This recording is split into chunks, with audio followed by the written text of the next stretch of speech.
වනේ හායි යාළුවනේ අපි අද බලමු තල් ගෙඩියක් කොහොමද රසම රස බීම එකක් විදියට හදාගන්නේ කියලා. ඉතින් මෙන්න මේ තල් ගෙඩිය තමයි මම අද ගන්නේ. මේ තල් ගෙඩිය ඉස්සෙල්ලාම අපි කරන්න ඕනේ හොඳ ඇතිලියක් හරි භාජනයක් හරි අරගෙන ඒකට තල් ගෙඩිය දාගෙන වතුර ටිකක් දාලා මේ වතුර ගොඩක් දාන්න හොඳ නෑ. වතුර සාමාන්‍යයෙන් පොඩ්ඩක් දාන්න ඕනේ. ගෙඩිය භාගයකට වගේ එන්න වතුර ටිකක් දාලා අපි ඉස්සෙල්ලා මේක තඹ ගන්න ඕනේ. තඹ ගන්නෙ මොකටද?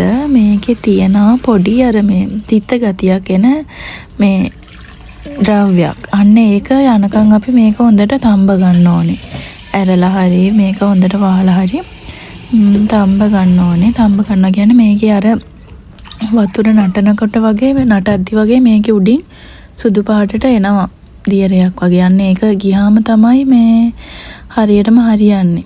නැත්තම් අපි ඒක හැදුවා බීම එක හරි අපි හදන එක හැදුවාම නිකන් තිතරහක් එනවා. ඒතකොට රස නැතුව යනවා. ඉතින් මදගින්දරේ තියලා මේක වහගන්න. ඒ අතරතුරදී මම කරන්නේ පොල් ටික ගාලා තියෙන්නේ. පොල් ගාලා කිරි පළවෙනි කිරි එකයි දෙවෙනි කිරි එකයි වෙන වෙනම මිරිකගෙන වෙන වෙනම තියා ගන්න ඕනේ. එකට නම් මම පොල් ගෙඩියක් වගේ ගත්තා. ගෙඩිය අරගෙන හොඳට ඒක මිරික ගන්න ඕන. මිටි කිරි වෙනමයි පහු කිරි වෙනමයි.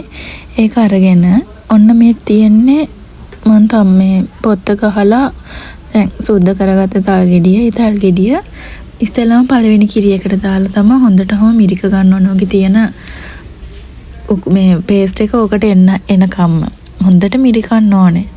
ඔක් කිරියකේ පාට දැන් සුදු පාටට තියෙන කිරි එක තව ටිකකින් කහ පාටට වෙනවා.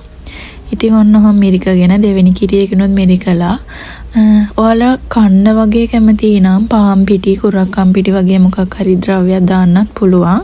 නැත්නම් මේක බොන්න නම් බොන්න තමයි හොඳ. රසයින් ඉතින් බීලා ඇඟ කූල් කරනවා. මේවා හැම පැත්තෙම නෑනේ සාමාන්‍යයෙන් අඩුයි තල් හැම පැත්තෙම. යාපනයේ පැත්තේ තමයි ගොඩක්ම තියෙන්නේ. ඉතින් ඔහොම කරගෙන ඕක ඊට පස්සේ පිටි ටිකක් හරි මොනවා හරි දාලා ඔයාලා කනවා නම් පිටි ටිකක් දාගන්න.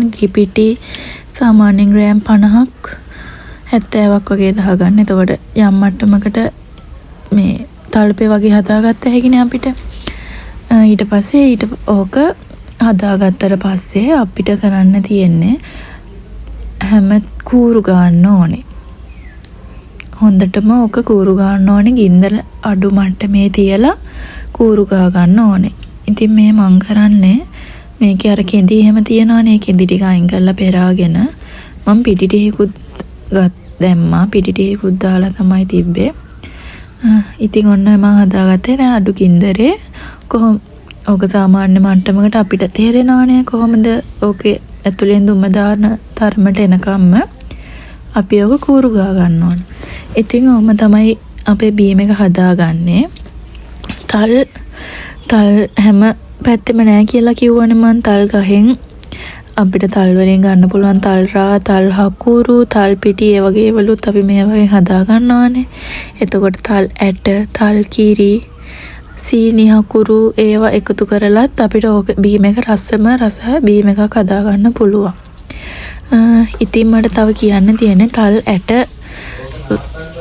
උණුසුම් දවස්වලට කියන්නේ සාමාන්‍ය රස්නේ දවස්වලට තල් හොඳ බීමක්. මොකද සල් කියන જાතිය මේ සීතල ආහාරයකට තමයි අපි ගන්නෙ.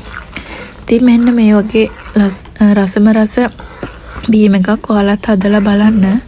එහෙනම් මං ගිහින් එන්නම්. මගේ වීඩියෝ එක බැලුවා නම් මාව subscribe කරලා මට like එකක් දාගෙන මාව share කරන්න. bye.